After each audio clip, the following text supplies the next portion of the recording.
read chapter 4 of Wish by Barbara O'Connor. I have you guys on my cell phone today instead of my computer. We're going to see if that gives me some better video quality.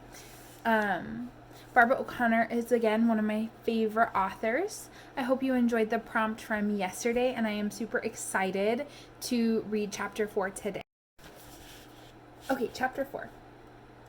I figured Bertha was going to be mad at me for kicking that girl, but she surprised me by putting her arm around me and saying, "Tomorrow is a new day."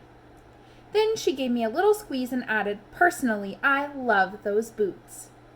She didn't say one word about my inappropriate behavior. Mama would have hollered at me and reminded me for the umpteenth time that I was a troublemaker like Scrappy. After supper that day, we had blueberry pie for dessert, and I got to make my wish. If you cut off the pointed end of a slice of pie and save it for last, you can make a wish when you eat it. I had learned that from my cousin Melvin, who swore it had worked for him when his brother ran off and got married and left him with the bedroom all to himself. I knew Gus and Bertha were watching me cut off that pointed piece and push it to the edge of my plate, but they didn't say anything. Even Bertha had been kind of quiet during supper. Maybe she really was mad at me for kicking Audrey. Maybe she was thinking, "The apple don't fall far from the tree." Maybe that night in bed, she and Gus would whisper to each other about how much I am like Scrappy, and what in the world they had gotten themselves into when they agreed to let me stay with them.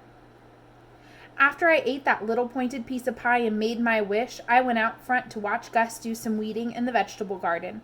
A fluffy black cat rubbed against my legs, purring up a storm. I wrote my name in the dirt with a stick and then scribbled it out. There was not one blade of grass in that yard, just dirt and rocks with sprinkles of color here and there, patches of wildflowers nestled around the clothesline posts. The pink blooms of a dogwood tree over by the driveway, a neat row of daffodils lined up like soldiers along the edge of the chicken wire fence that surrounded the garden. Gus whistled while he hoed around the tiny tomato plants, stepping carefully between the pole beans and zucchini that were just beginning to poke through the warm spring dirt. On my very first day in Colby, Bertha had said to Gus, "Let's take Charlie on a tour of the garden." So I had followed along behind them while they pointed out each little plant, telling me how the pole beans were going to climb up the twine and the zucchini would have giant yellow flowers. I had nodded and said, "Oh," 'cause what else can you say about vegetables in a garden? But Gus, you would have thought that that was the Garden of Eden out there, the way he took care of it, examining each new leaf on the okra plants or moving a squash vine out of the way of the walking path. So while I scribbled in the red dirt, Gus whistled and hoed. Every now and then, he tugged on the bill of his cap or swatted at mosquitoes. I could hear Bertha in the kitchen talking to some of the cats while she fed them, scolding one of them for killing a bird, telling another he was getting too fat. I was about to go back inside when something caught my eye. There was movement behind the tangle of shrubs that separated the yard from the woods. The black cat darted off.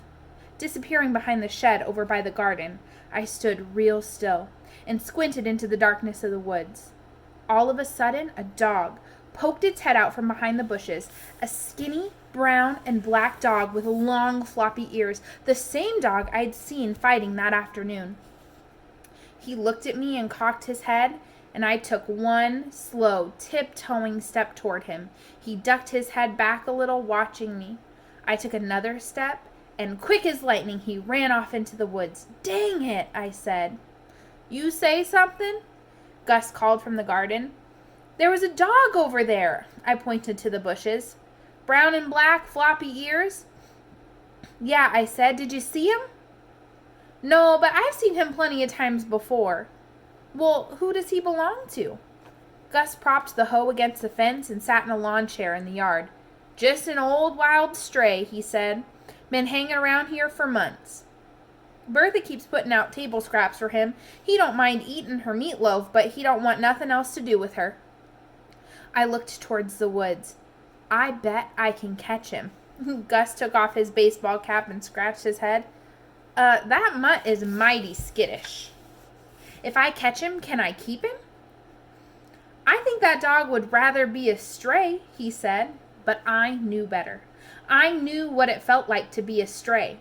not having a home where somebody wanted you, and he was a fighter like me. That dog and I had a lot in common. I was suddenly overwhelmed with love for that skinny dog. I made a solemn vow and promised to myself right then and there that dog was going to be mine.